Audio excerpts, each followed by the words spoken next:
جی میرا سوال یہ ہے کہ سورہ ابراہیم میں آیا کہ ہم نے جو بھی رسول بھیجا ہے، ہر رسول جو بھیجا ہے اس کی قوم کی زبان میں بھیجا ہے تاکہ وہ واضح ہو جائے جو بھی پیغام وہ پہنچاتا ہے۔ اس میں ایک میرا دوست تھا، اس نے سوال پوچھا تھا کہ ہمارا جو ہے عربی زبان تو نہیں ہے ہماری، تو ہمارے لیے وہی رسول ہیں تو ہمارے لیے امتحان بھی ویسے ہی ہے، یعنی کہ جواب دہ بھی ہم ویسے ہی ہیں قیامت کے دن۔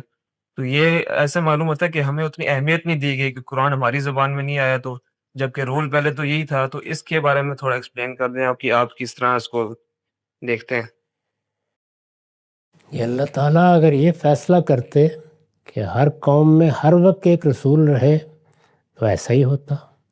انہوں نے ایسا نہیں کیا، بلکہ کبھی کبھی اپنے پیغمبر یا اپنے رسول بھیجے ہیں۔ یہ بتا دیا ہے کہ اصل ہدایت میں نے انسان کے اندر ڈال دی ہے۔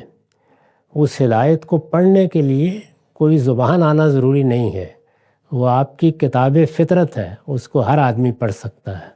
ہم سب اس کی بنیاد پر اصلاً جواب دہ ہیں۔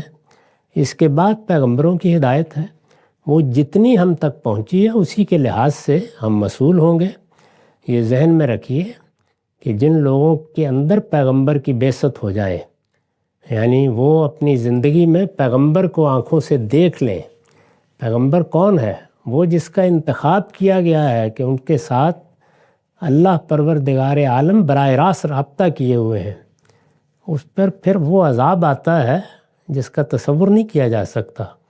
تو ہم جیسے عاجز بندوں کو اس سے ڈرنا چاہیے۔ اللہ نے ہم پر کرم فرمایا ہے کہ ہمیں اس بڑی آزمائش میں نہیں ڈالا۔ وہ سعادت بھی ہوتی ہے اور ایک بڑی آزمائش بھی۔